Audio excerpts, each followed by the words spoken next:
Now, I think you may have been saying something there, Simon. Good morning, Sir Brian. Good morning. Yes, I was just having a chat with the technician. So you're at home, are you? I'm not. No, I'm out in our business office. The company very kindly gave me access here to our boardroom because we have a particularly good signal, and I didn't want to risk the quality of what we were going to be doing by working from home, as it were, because I live quite rurally, and we have an agricultural connection in terms of our technology. Understood. Thank you.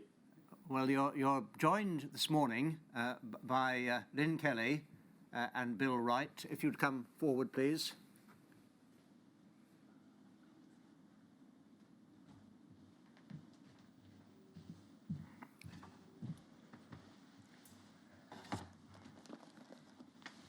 Now, you need no introduction to each other, I think, but let me just tell you, Simon, you're talking to what is for us a full house, I'd say for us in the present circumstances. Yes. But beyond this room, there will be quite a lot of people watching today. We're expecting 200-300 at least from the various constituent parts of the United Kingdom. Yes. So that's who you're talking to. Thank you. Now we'll administer the oath. You first, Simon. Mary will administer that in a moment. Mary, please.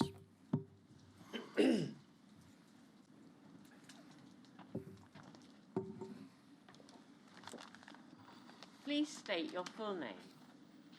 My name is Simon Jonathan Hamilton. Take the book in your raised hand.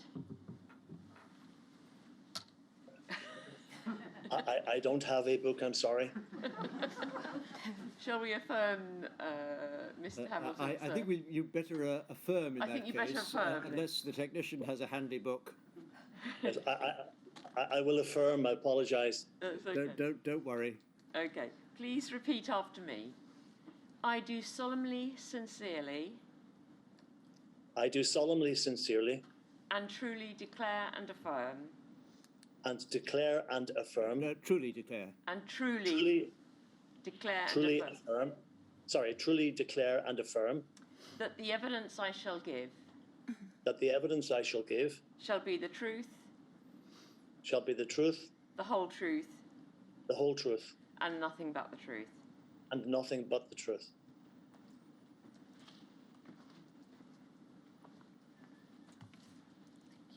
Please state your full name. Lynne Kelly. Take the book in your raised hand and repeat after me. I swear by Almighty God. I swear by Almighty God. That the evidence I shall give. That the evidence I shall give. Shall be the truth. Shall be the truth. The whole truth. The whole truth. And nothing but the truth. And nothing but the truth. Thank you. Please state your full name. William Wright. And repeat after me. I do solemnly, sincerely. I do solemnly, sincerely.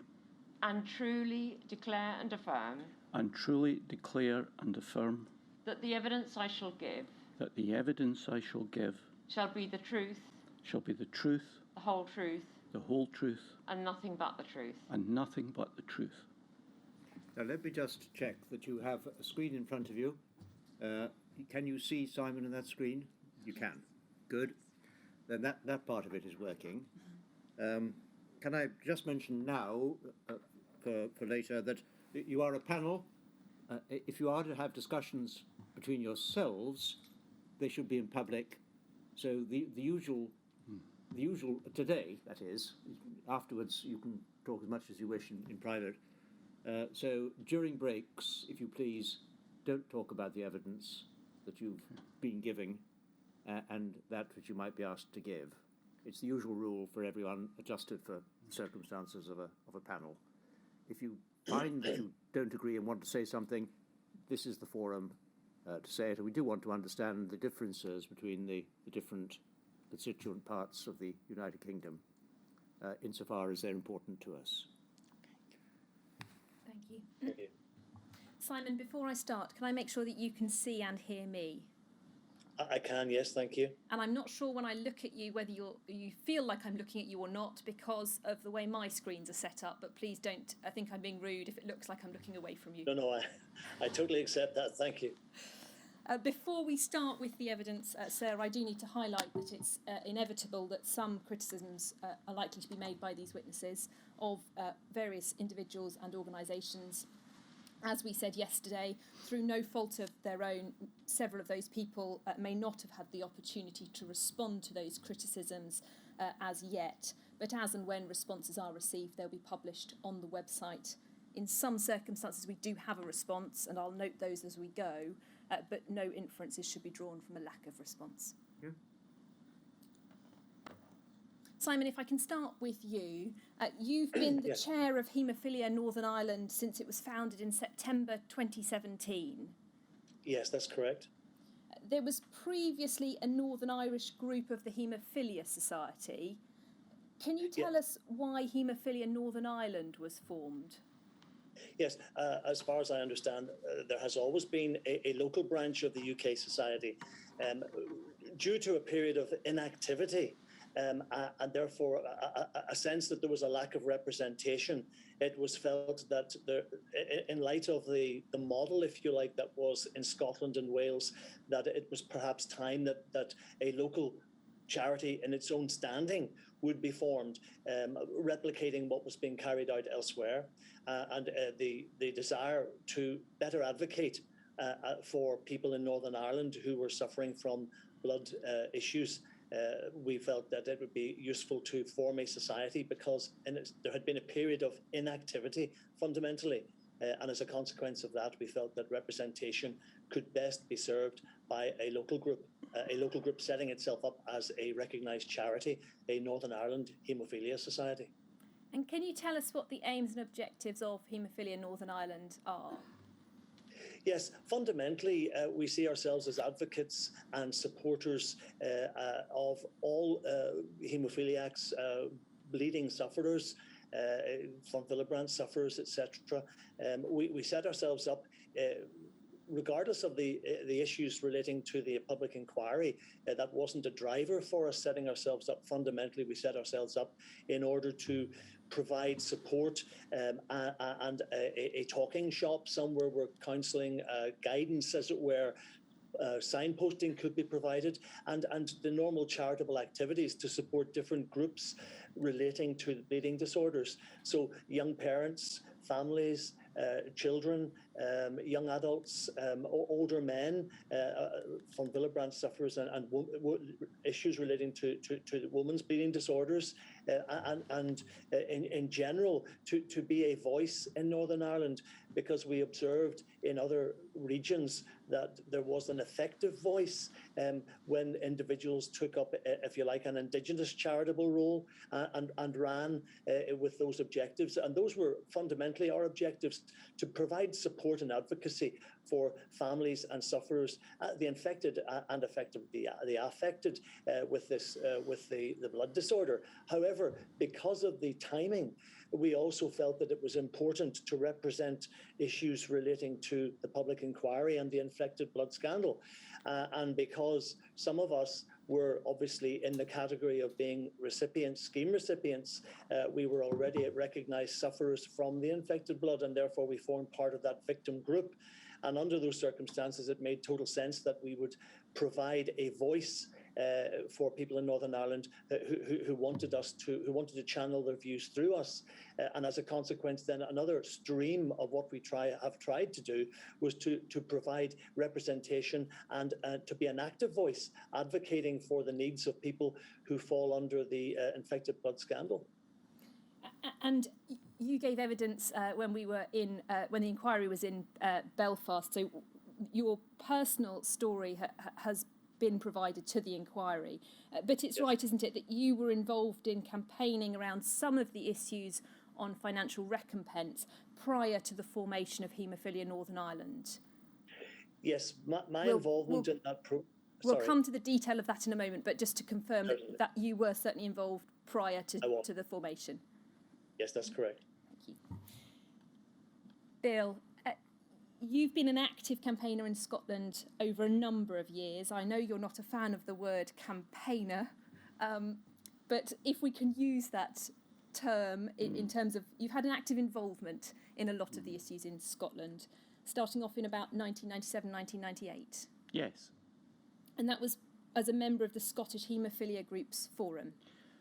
Yes, both individually in terms of writing to politicians and ministers, but also as a bit of a guy in the background within the Scottish Haemophilia Group's forum. In terms of the Scottish Haemophilia Group's forum, that drew on representatives from the Haemophilia Society local groups in Scotland. That's correct. Can you tell us in 2010 how the Scottish Management Committee of the Haemophilia Society came to be established? Well, at that time, the Society had appointed a very dynamic Scottish officer. Can I name her? I believe so. I don't believe she's anonymised. Susan Warren, who brought a great deal of expertise and energy to Scotland.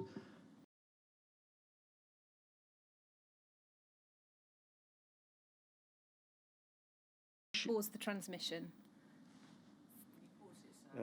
Yes, she knows you might mention this, does she? Can I just take a moment?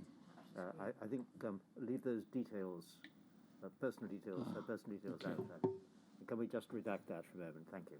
Sorry, sir. No, it's just protecting. Yeah. It's fine to mention her name. Yeah. Okay. Susan was a very dynamic, very bright, intelligent, brought a lot of energy. Just pause a minute, Bill. I just want to make sure that the transmission. I think it's on again. No, it doesn't. Right, we're okay. Yeah. She had experience of bleeding disorders.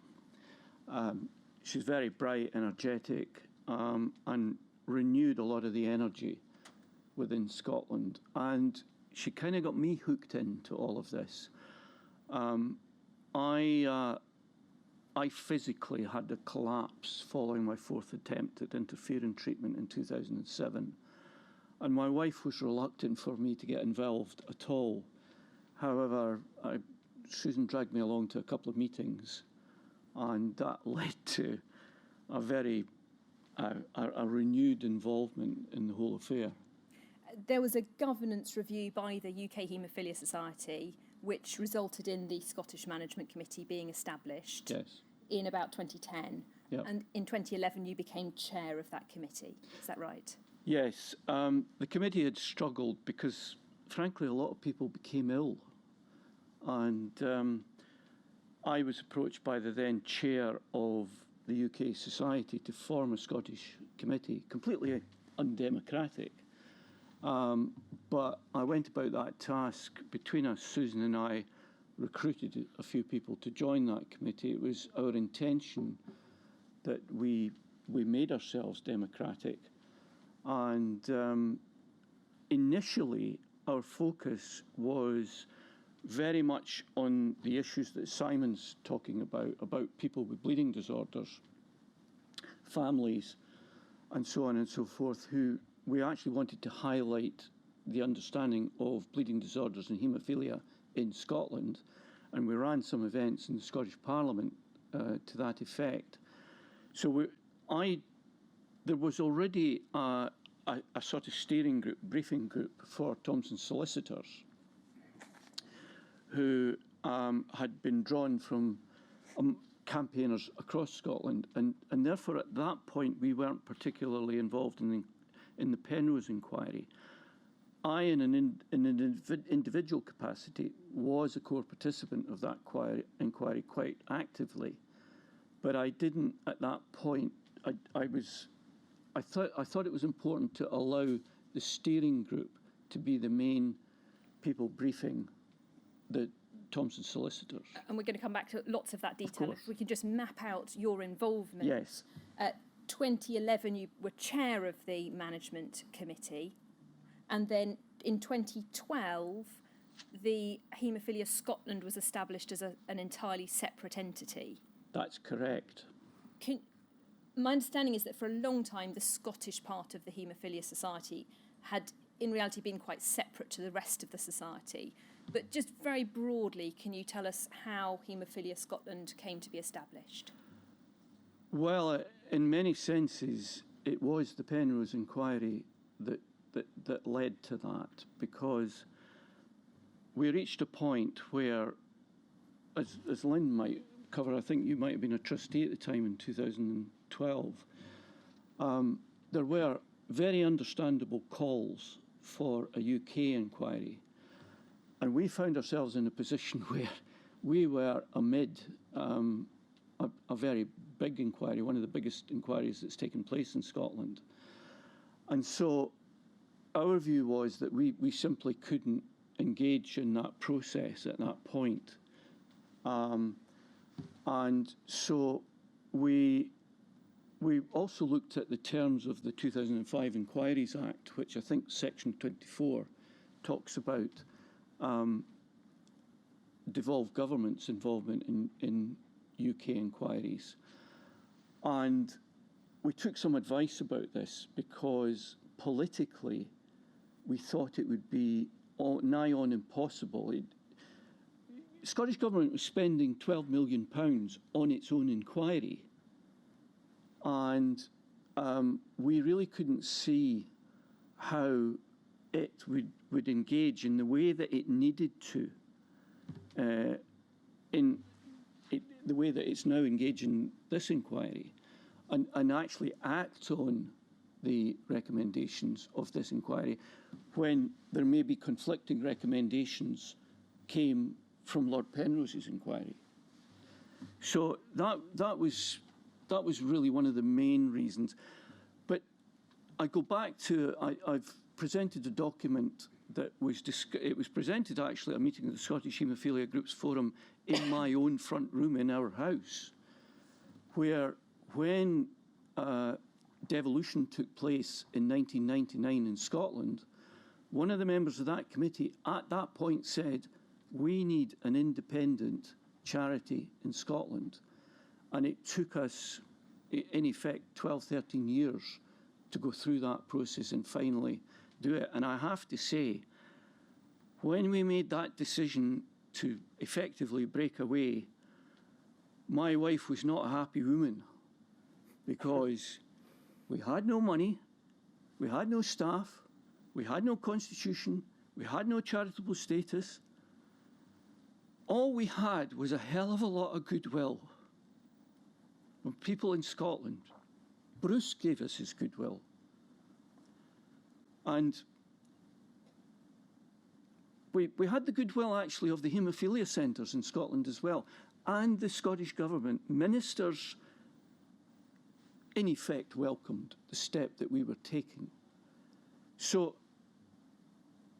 I cannot emphasise enough the importance of devolution in this whole story, as I hope I'm able to illustrate as the day goes on. But those moments when we broke away, we got nothing other than goodwill and hard work.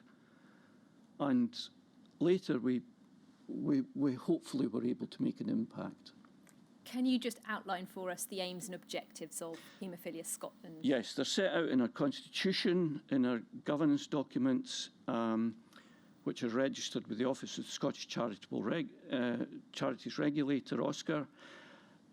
In summary, they're very similar to Simon's.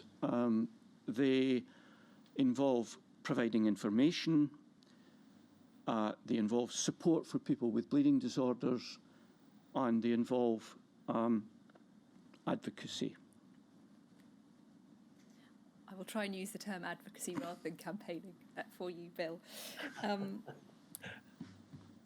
Lynne, as I've indicated, we've heard evidence from both Bill and Simon in previous hearings about their own personal story. Can you tell us a little of how you came to be involved in campaigning in Wales? Okay, so my involvement started when my first son was born with haemophilia in 1989. My grandfather was a haemophiliac, and there were 3 generations of haemophilia in my family. So I already had 4 cousins with haemophilia.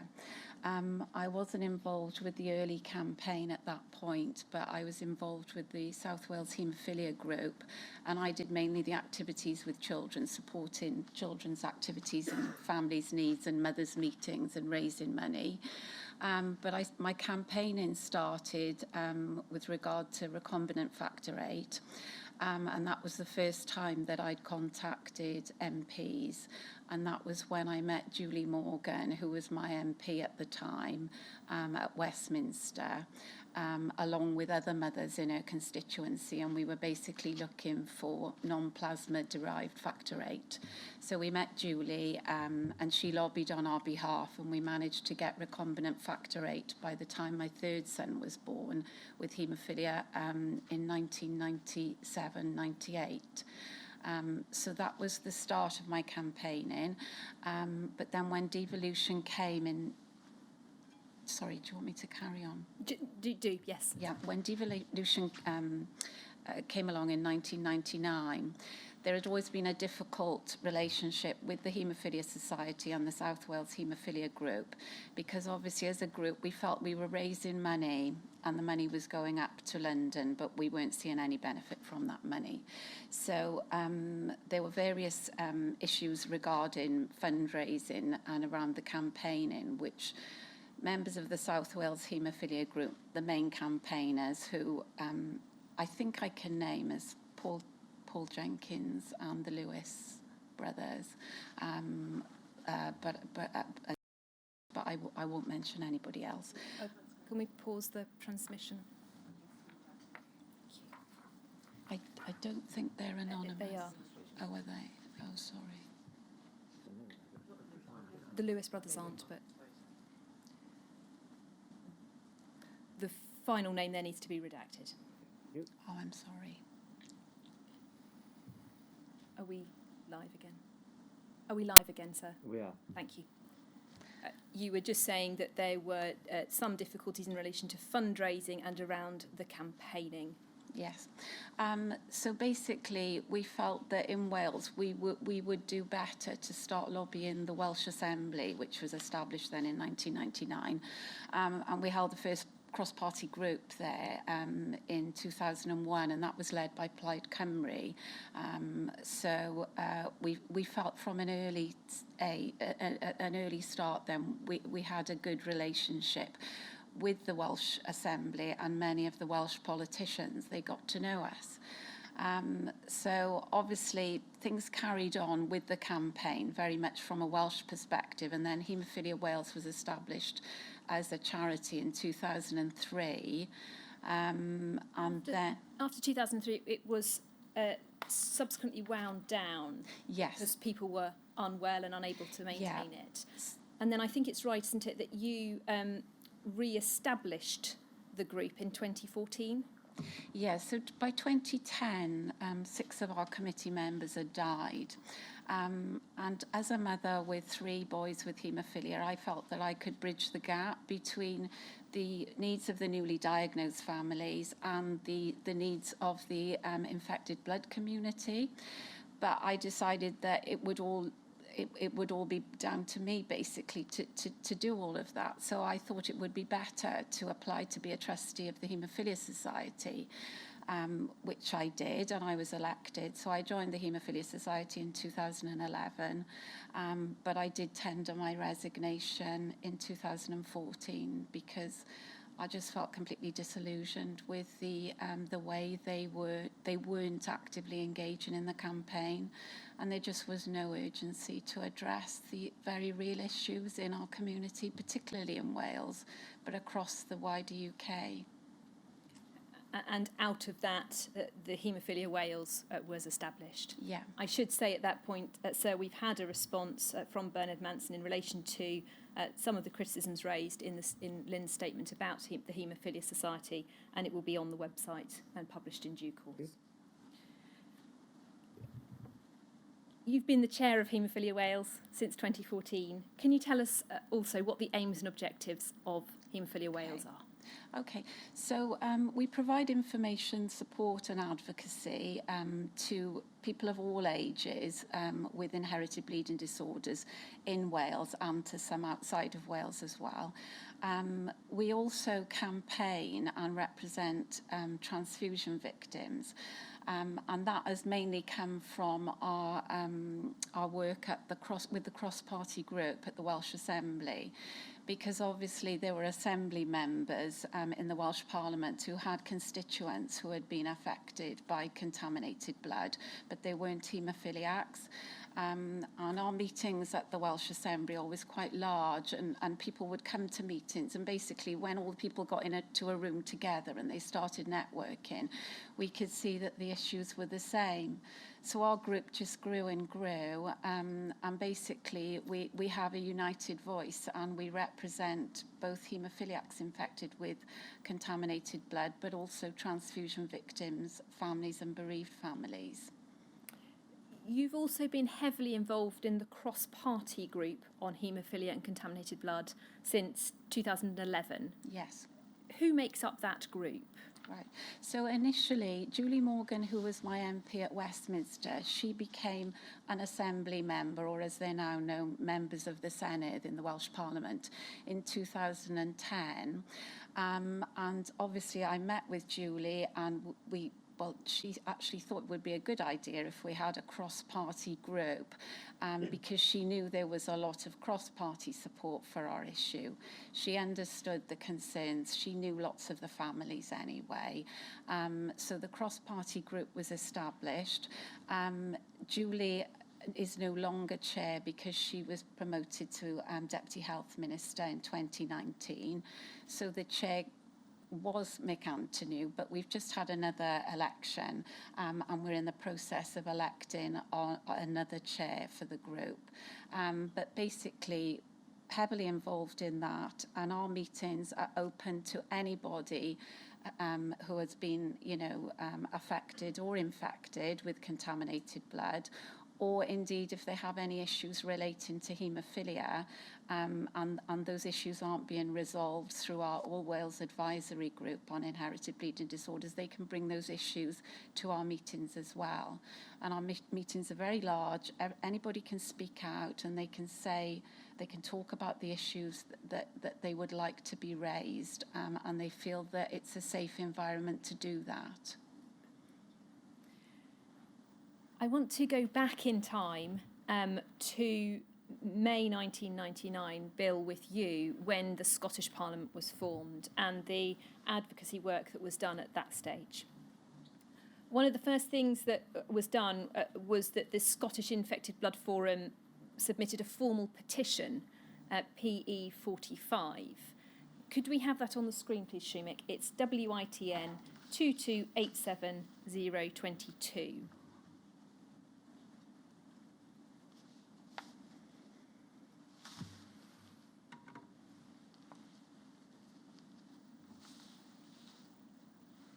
Next page, please.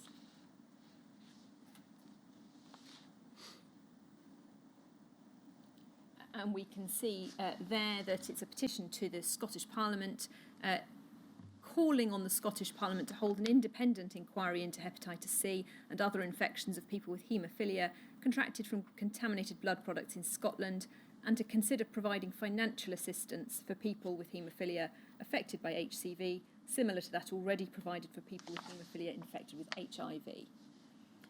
Bill, how did this petition come to be submitted?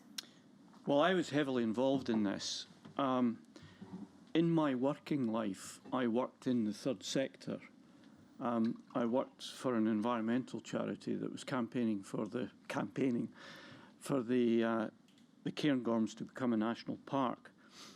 And within that, I was very involved with an umbrella body called Scottish Environment Link. In fact, a lot of the thinking that went into the whole idea of having a petitions committee within the new Parliament had come up via the Scottish Civic Forum, which was the body that designed the Scottish Parliament. And Link had been feeding into that idea and saying what needed to happen. So I was very aware of the opportunity that the Petitions Committee presented. We'd had complete intransigence within Westminster. We were getting nowhere in London. Philip Dolan, the late Philip Dolan, who was incredibly energetic for a man of some age, was travelling up and down to London, something I have to say until this inquiry I've avoided. But he was trying very hard to get some movement. We were writing to MPs, and our voice was not being heard. So this petition, in many ways, was absolutely pivotal to what happened next in Scotland, because there were discussions about what had happened to us. People were dying at that point, already dying. And people were in very ill health. They were starting to learn that the damage that hepatitis C was causing. And the Scottish Haemophilia Group's forum at that point, again, I think it might have been a meeting in my front room, said, we need to go there. And you'll see it's PE 45. That's one of the earliest petitions to be submitted within the Parliament. And I had experience because I was also presenting petitions about the cairngorms. So we went down this line. It was a real opportunity. The proposal went to the Petitions Committee. The only real condition on getting that in front of the Petitions Committee was that we'd already spoken to Scottish Government about the idea of an inquiry. Susan Deakin was then the Health Minister, and she was saying no, an absolute no. And so we thought, well, we're not giving up on this. Let's take this to the Parliament. And we were welcomed with open arms by that Petitions Committee, who then quite correctly passed on the proposal to the Scottish Parliament's Health Committee.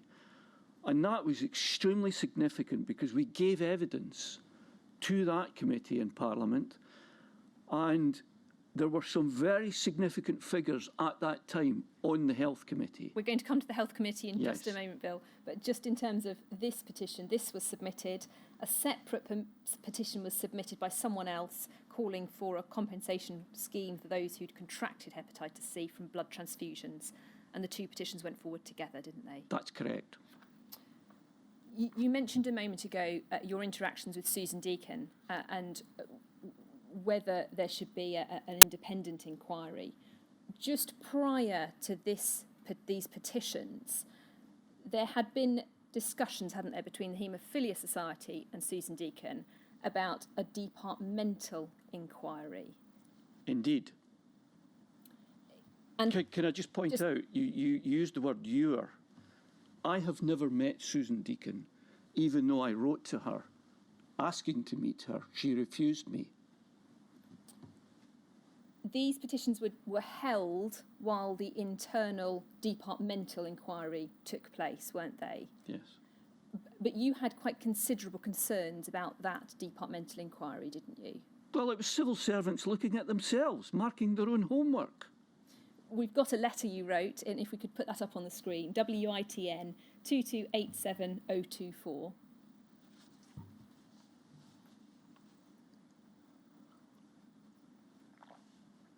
Page 2.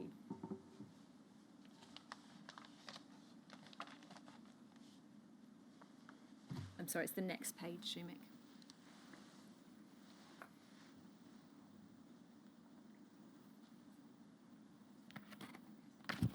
And we can see in the third paragraph that this is your letter to Susan Deakin. You've said, simply to undertake to publish the findings of a departmental inquiry doesn't give rise to confidence in open government, when a departmental inquiry may well involve officials who've in the past been involved in either advising on matters they themselves are being asked to investigate.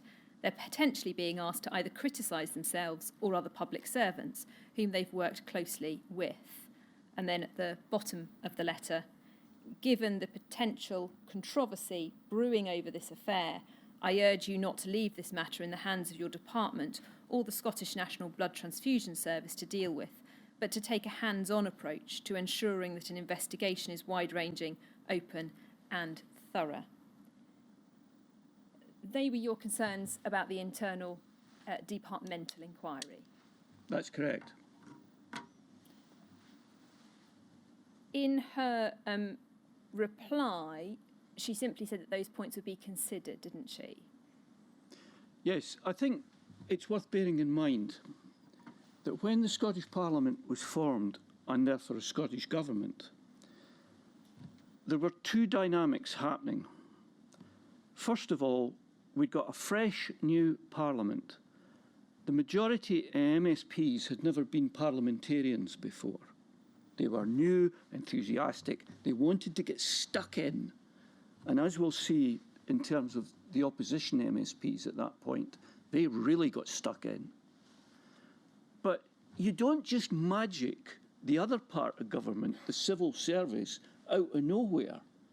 Effectively, we still had the same behemoth that was the Scottish Office civil servant who all got senior positions within the new, it was actually called the Scottish Executive at the time. And that's what I think particularly alarmed us at that time.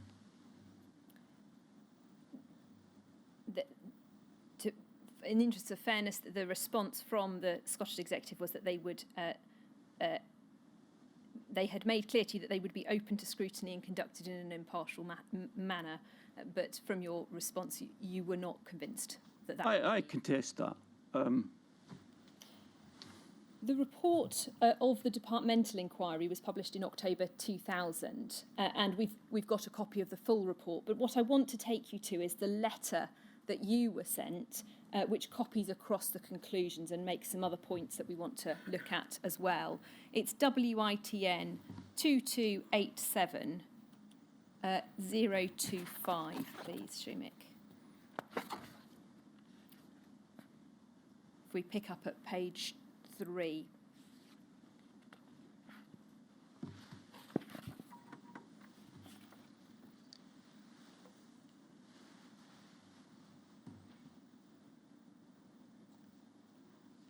No, sorry, back one page.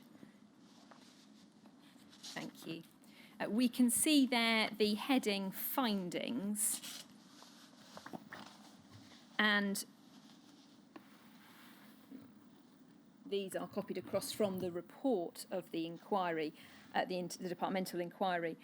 The findings were that the Scottish National Blood Transfusion Service were around 18 months behind the Bioproducts Laboratory in England in producing a heat-treated product, which was subsequently found to have eliminated the hepatitis C virus.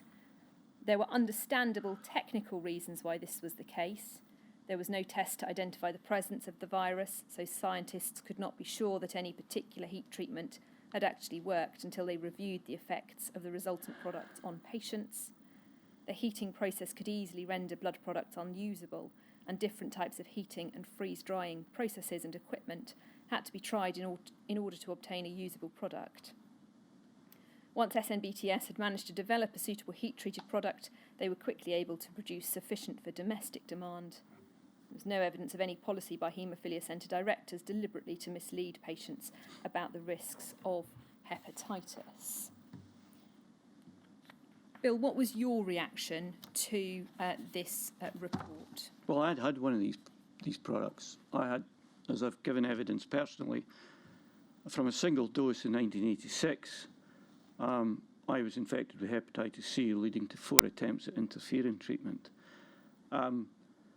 It was a pretty pathetic attempt at getting to the truth. And certainly the subsequent evidence that's come about through this inquiry so far, and indeed the Penrose inquiry, actually shows how wrong they were. Shumik, could we have the letter that went to Bill, WITN 2287026?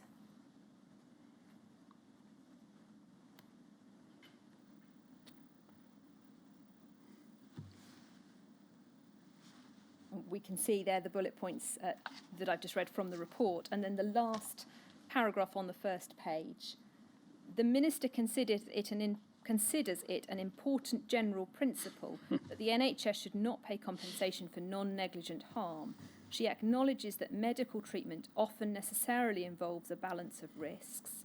She would like to repeat her expressions of sympathy to haemophiliacs infected through blood products, as indeed to all people who've suffered inadvertent harm through medical treatment. She also notes that the exercise failed to find evidence of any policy by haemophilia centre directors deliberately to mislead patients about the risks of hepatitis. She cannot deal with individual cases where a patient believes he or she was nevertheless misled, although she sympathises with any patient who was unable, for whatever reason, to appreciate the risks of their treatment.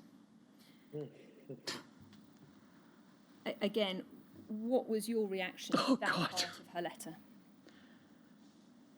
Can we go back to the previous paragraph, please? At the bottom of page 1.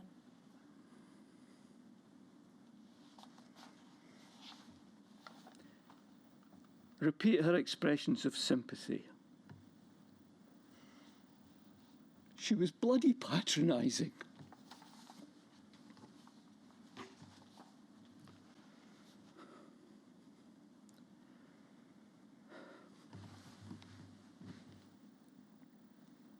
Take a moment.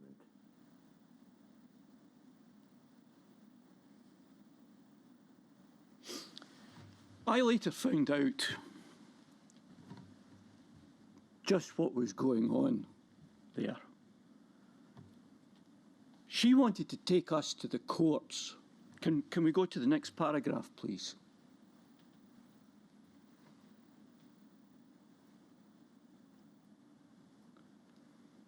She didn't want to meet the requests of either PE 45 or PE 185. Can we deal with this deliberately element? I'm here, sir, under oath to speak the truth, but also the whole truth. Now, in terms of the whole truth that's coming to light during this inquiry, I'll give an example of what happened to me personally. Christopher Ludlam, who was my consultant, you, sir, are in a better position than I to judge intent. So I don't know about the word deliberately. However, what I will say is he did not tell me the whole story when I was infected. It took me until the late 1990s to find out that there'd been an investigation into my infection. He didn't tell me that. So whether it was deliberate or not, he simply didn't. She uses the term deliberately. She didn't. The doctors were not telling us the whole story at that time. She also says she cannot deal with individual cases where a patient believes he or she was nevertheless misled. No, because she wanted, as will hopefully come out in evidence from 15 years later, she wanted to point us at the courts and fight us there. Let's pick that straight up. If we can have WITN 2287029.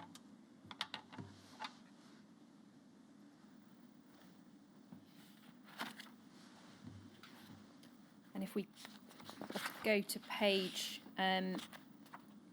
3,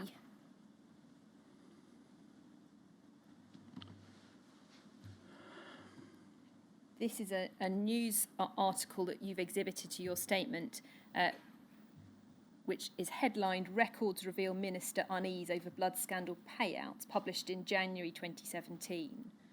And if we go over the page,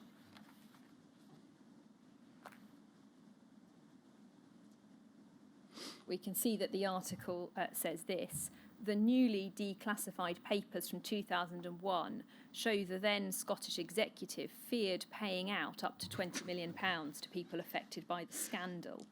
A little further down, the documents released by the National Records of Scotland under the 15-year rule show ministers feared making payouts to 400 patients who received contaminated blood between the 1970s and 1991 because they thought it would create a precedent for compensation and lead to immense future difficulties. Susan Deakin, Health Minister at the time, said defending the claims would mean the executive would look unsympathetic, but said her inclination was for court action because of the wider implications. Bill, that's obviously something that you read about later than Yes. the letter from her. But can you tell us at this point, after this October 2000 letter from Susan Deacon, what was the stance taken by the Scottish Executive? Sorry, October 2000 and... October 2000 is the letter from Yeah. Susan Deacon. From that point until, for the next few years after that, what was the stance taken by the Scottish Executive towards your requests for an inquiry and recompense? Well, between 1999 and a pretty radical change in the political scene in Scotland in 2007, in terms of a different colour of administration, there were three ministers, Susan Deacon, Malcolm Chisholm and Andrew Kerr.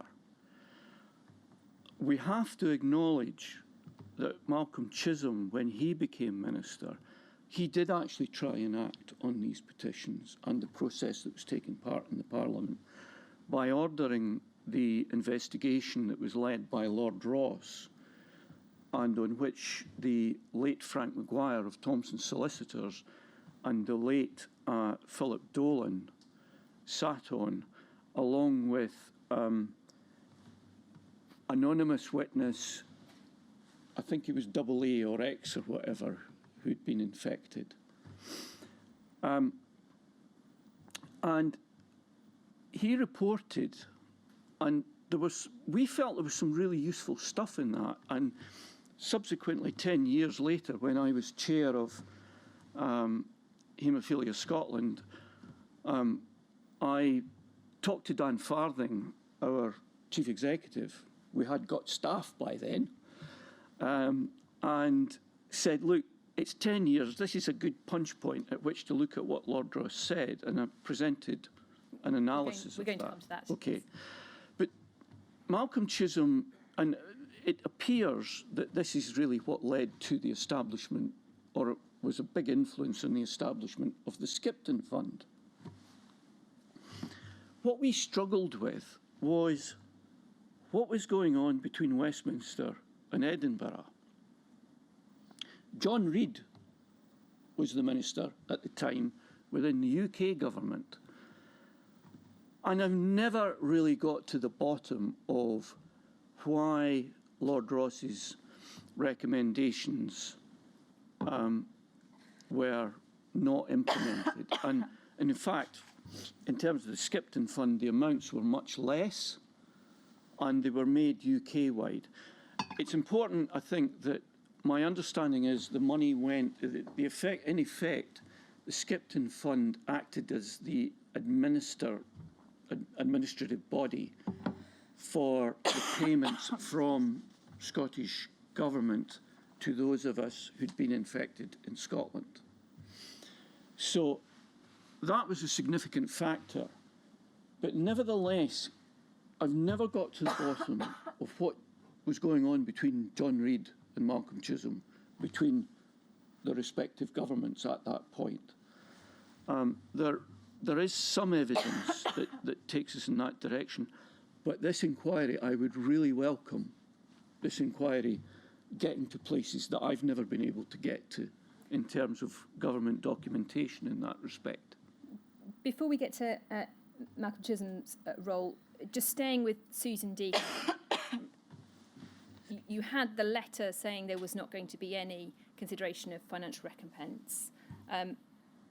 You also, in your statement, have recalled observing a debate from the public gallery at some point in 1999 and 2000. And I think this also ties into your evidence about the issues with the civil service element of Scotland. What do you recall? What can you tell us about that? Well, we're introducing a key figure in Scotland into the story. Could I name them? I don't believe Are they a public figure? A senior civil servant. I don't believe it's been redacted, sir. I'm just going to quadruple check.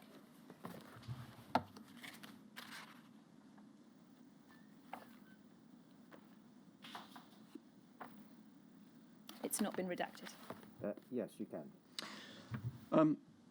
Dr. Aileen Keel who was the Deputy Chief Medical Officer of Scotland, had been heavily involved in this whole story. She'd been Deputy Chief Medical Officer prior to devolution. She remained Deputy Chief Medical Officer immediately after. I've had a conversation with Bruce, and he has a similar recollection that in the very, very early days of the Parliament, she somehow appeared at the front bench passing a piece of paper to the Health Minister, which I thought was a really weird thing to do. I may have misidentified her. However, she was involved in several meetings that I've presented in submissions where she clearly had an involvement. She was involved in the meeting between the directors and the Scottish Government in February 2000 that we may come on to. She was involved in advice to ministers. If you look at the look-back exercise that's discussed, she was the point of contact. We'll pick up her role later on. Okay. But just in terms of that time frame of 1999 to 2000, your recollection of seeing her pass a note or you think it was her passing a note to Susan Deacon during a debate, and you've said in your statement that gave you some realisation of the impact of devolution and the difficulties that you might be facing. Can you tell us a little bit more about what you were thinking there? I think that was the moment that it hit home that it was not just the elected government that was in control here. There was a great deal of experience of the story, good and bad, within Scottish Government in terms of what used to be the Scottish Office. And one of the things that has intrigued me and concerned me throughout this story is actually prior to what's called devolution, my understanding was that there was already a considerable degree of devolution within the British government to the Scottish Office. And while there were very different colours politically, north and south of the border, in fact, we had a moment where I think they were struggling to find a minister of the correct colour within the Scottish Office. There was decisions were allowed to be made. We had a different legal system. Whenever you passed an Act of Parliament, you had to have the Scotland Act. And so there was a health minister in the Scottish Office, Sam Galbraith, prior to 1999. He then became in the new Scottish, he was one of the guys, in a sense, who was the baggage from pre-devolution as a politician, the late Sam Galbraith, who was a surgeon by profession. But he then took a cabinet post, post-devolution, as Education Minister, if my recollection serves me correct. So I'd really like the inquiry to get to the bottom of. We were a bit naive, I think, at times where the Scottish Office, in terms of the importance of the Scottish Office in this whole story. After the departmental inquiry report was published, as you said, you then gave evidence to the Health Committee in March 2001. That's correct. And we've got the conclusions of the committee. If we can look at that. WITN 2287028, please. And I think it's page 20 that we want.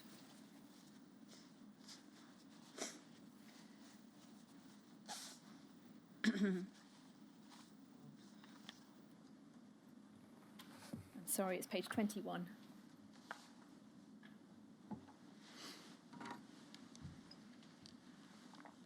Thank you. We can see the heading conclusions, and I want to pick it up in paragraphs 97 and 98. We are not persuaded of the case for a further independent inquiry into all the concerns raised by the Haemophilia Society and others, if that were to focus mainly on exploring questions of alleged fault. The evidence we have so far considered does not suggest that this is likely to be a fruitful line of inquiry. We're also concerned that further investigating issues of fault would only delay consideration of whether and how financial and practical assistance could be provided to sufferers. A review of the adequacy of clinical advice on risks arising from blood and blood products would, however, be welcome. Then paragraph 98. We've come to the view that financial and other practical assistance awarded on a no-fault basis is the clearest solution to the issues raised in these petitions. We believe, as a matter of fairness, that individuals who've suffered serious long-term harm as a result of NHS treatment should receive some practical assistance. We also believe that this solution is required for reasons of consistency, in recognition of the fact that HIV sufferers already receive assistance under clearly analogous circumstances via the Macfarlane Trust. That report resulted in an expert group on financial and other support chaired by Lord Ross. Yep. Am I right, you weren't a member of that group, but Philip Dolan was? Yes. When the Ross Committee was established, what expectations did you and the rest of the infected and affected community have for that committee? Well, I think I may have fed into the thinking on the terms of reference at the time. But actually, we'd taken some messages to both government and Lord Ross about that this wasn't just about money. For example, one of the findings of the Ross Committee is about palliative care. And that's because the experiences of people at end of life with hepatitis C and had been particularly traumatic and continue to be so, I'm afraid, in terms of some of the experiences. And so a lot of the thinking that was fed in, not just by Philip and Frank and anonymous member AA, came from us. And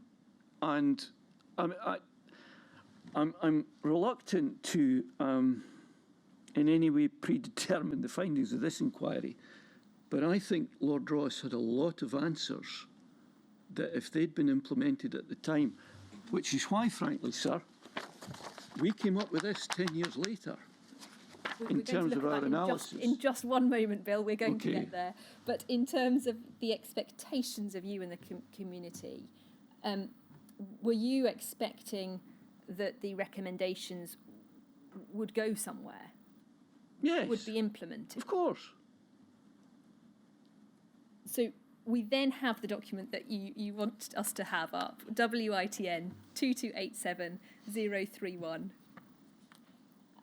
I should say that obviously the inquiry's already looked at the Ross report in other hearings, so if we look at this document, we can pick up some of the points you raised, Bill. It's a document that Haemophilia Scotland produced 10 years on from the Ross report. If we could go to the next page, please, Shumik.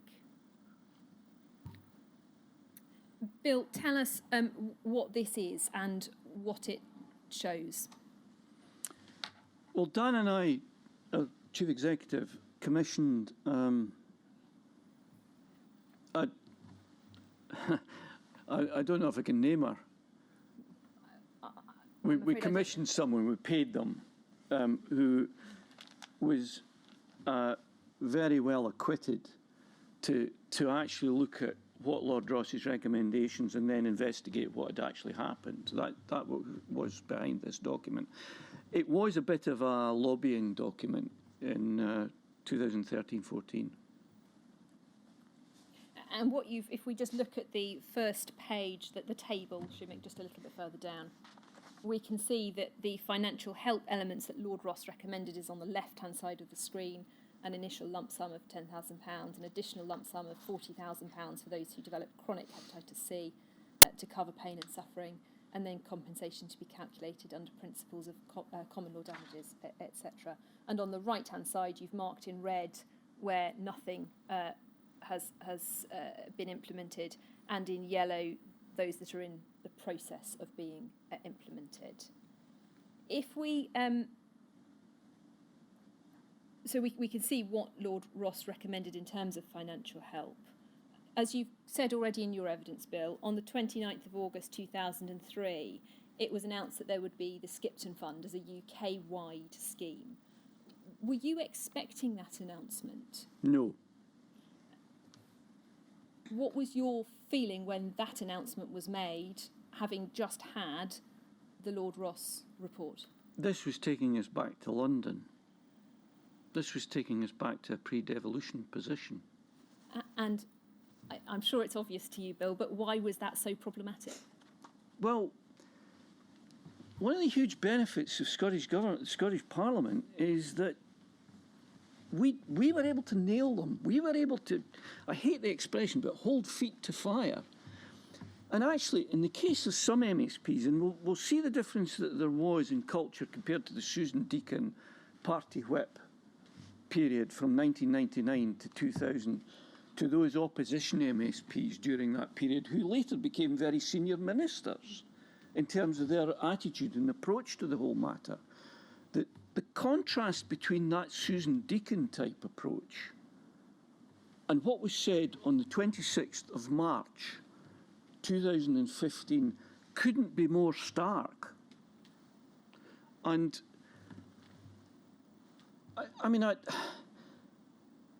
the Scottish Parliament has been everything to us.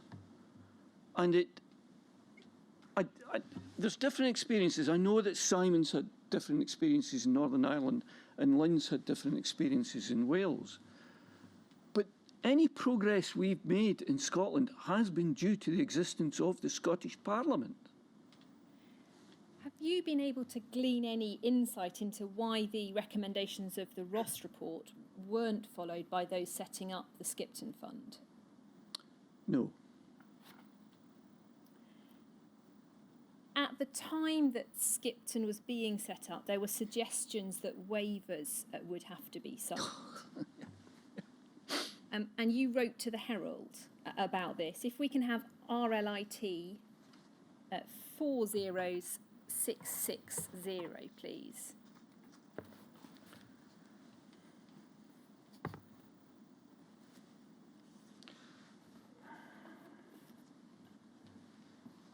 Sorry, it's a slightly strange copy because it's taken from the website, but we can see at the bottom it's a... Could we take that down, please?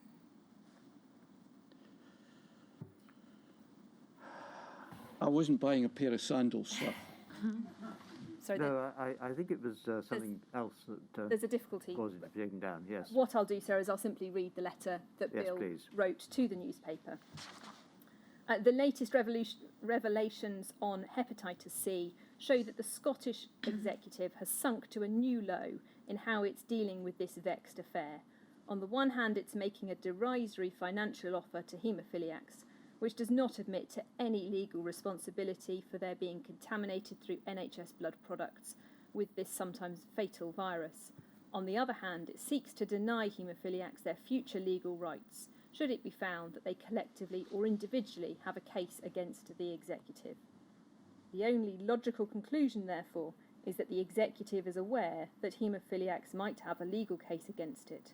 Otherwise, if it's so certain of its innocent position, why build in the clause that signs haemophiliacs' rights away? The executive has, of course, also denied legal aid to those affected.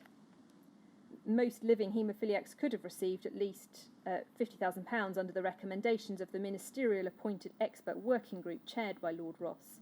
They will now have to decide whether they not only settle for the Westminster controlled offer from the Health Minister, Malcolm Chisholm, which for many is less than half of what Lord Ross recommended, but also sign their life away.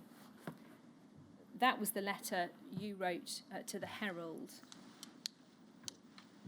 Were they the views of the wider infected and affected community as well?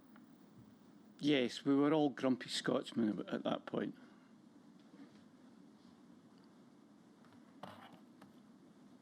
Can you just help me? Was there any official reaction, published reaction, to the Ross report? I think this... Considered reaction, I mean. I would need to write to you, sir, about that.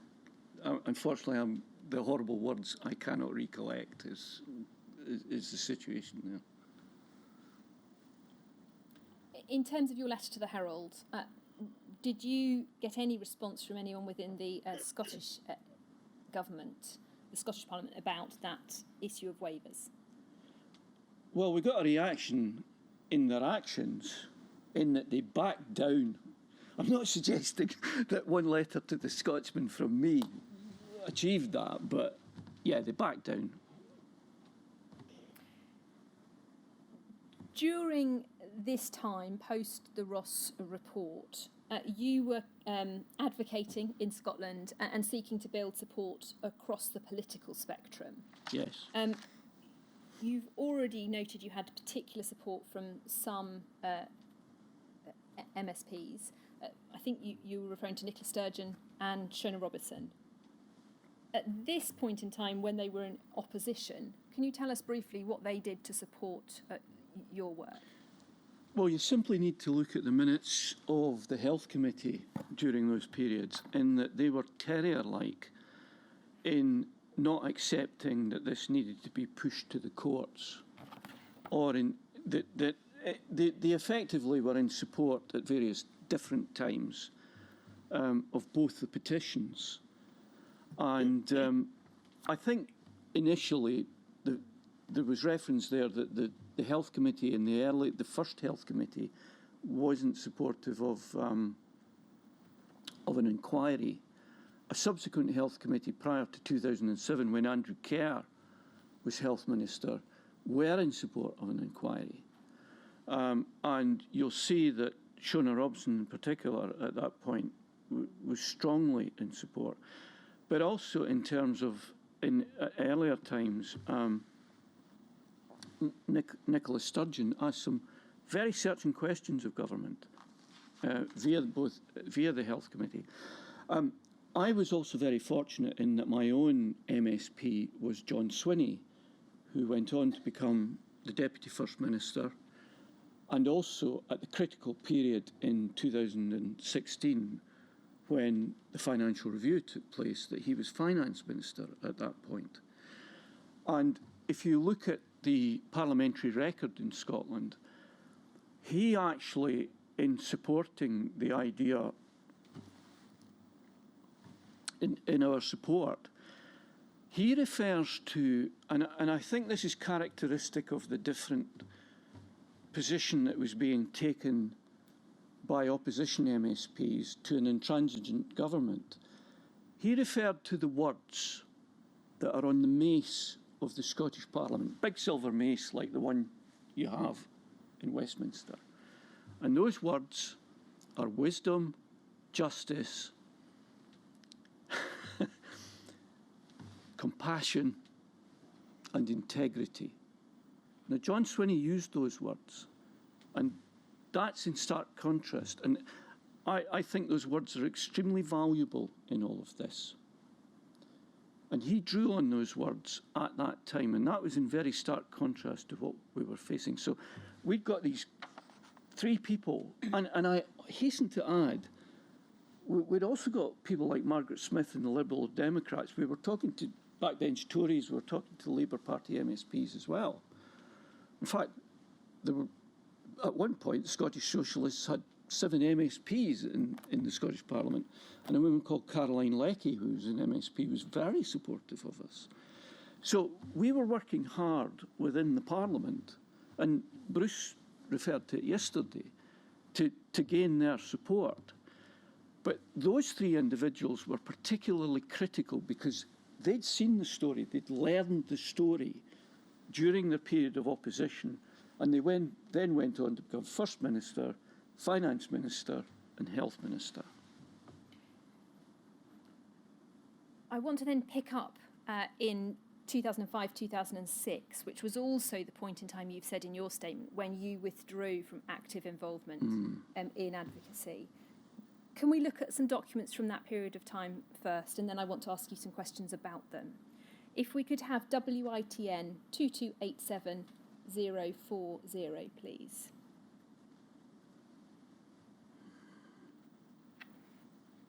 And second page, please.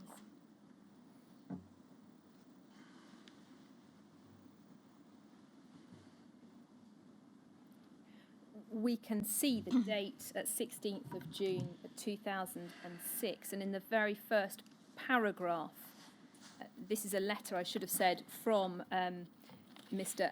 Andy Kerr. The first paragraph it indicates that he's writing in response to a letter on the decision of the Health Committee to call for a full judicial inquiry into infection with hepatitis C through NHS treatment, with a particular focus on the efficacy of the look-back exercise. And he says, I've put on record a number of occasions our sympathy for those who've contracted hepatitis C through NHS treatment. And this has had serious consequences for the lives of many people, and we do not underestimate or minimise these consequences. He then speaks about the look-back exercise, communication with patients and testing for hepatitis C. And then if we pick up on internal page 5, please.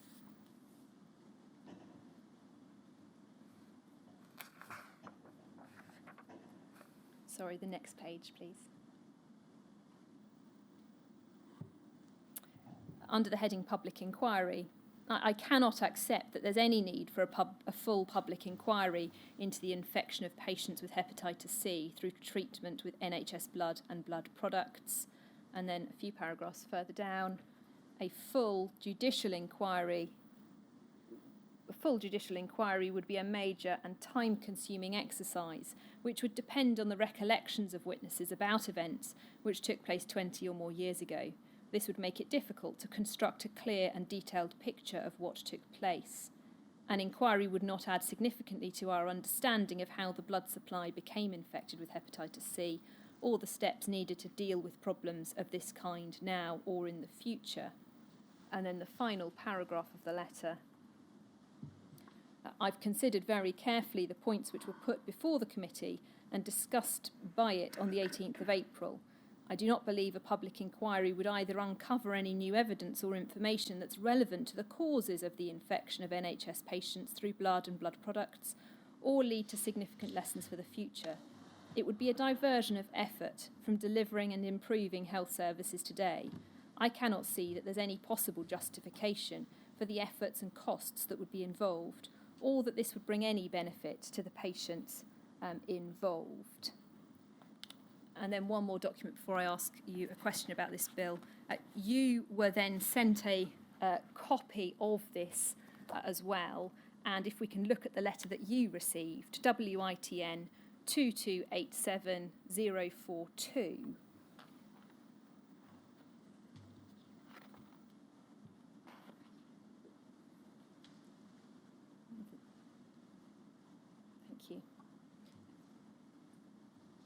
If we just look at his last paragraph, in which he says, I've had to reach a balanced view on the justification or otherwise for a public inquiry into these events. This has been a difficult decision for me, but I've concluded that an inquiry would be unlikely to uncover any new evidence or lead to significant lessons for the future.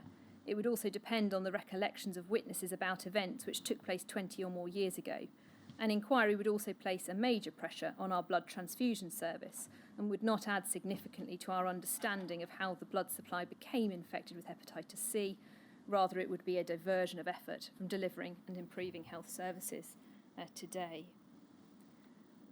Bill, when you received this letter and the fuller letter that we've looked at, what was the impact of that on you?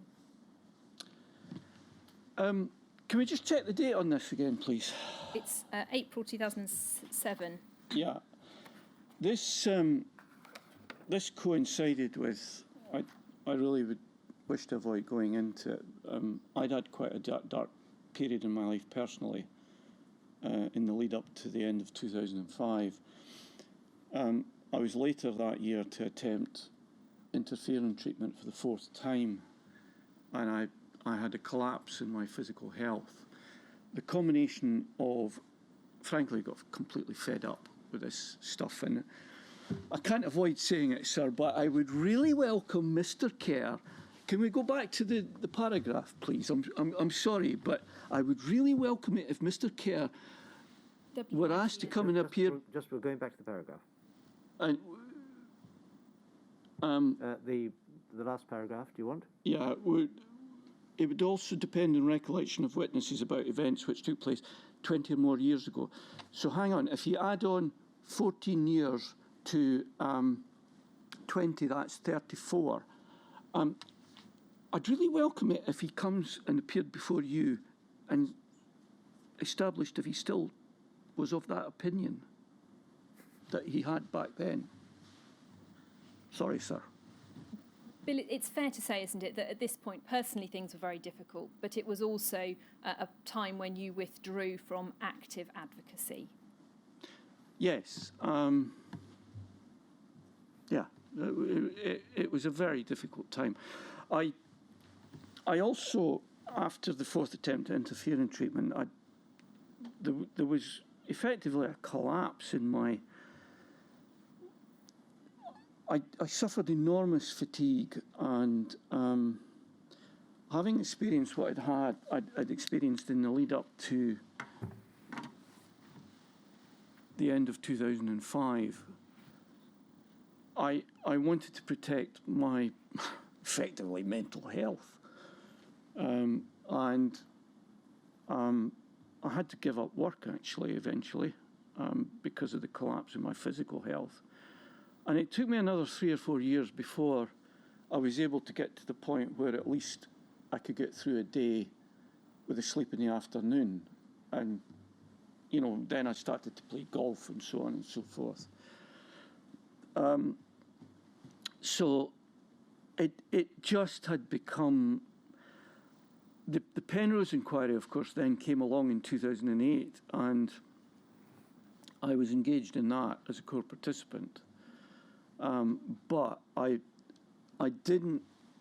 wasn't involved with the Scottish Haemophilia Groups Forum or people like Bruce or Alice or whoever during that period. I was trying to, I guess, and my wife was trying to protect me during that period. Mr. Kerr, sir, has provided a response to Bill's statement, and it will be published on our website in due course. He states that he's disappointed at the characterisation of his position during this period on this very sensitive matter. The whole issue has been devastating for individuals and their loved ones. He reiterates his view that on the basis of the evidence and information before him, he didn't believe that a public inquiry in Scotland would either uncover any new evidence or information that was relevant to the causes of the infection or lead to significant lessons for the future. Does he answer the question which Mr. Wright has posed, whether he is still of the same view today? So, no, he doesn't.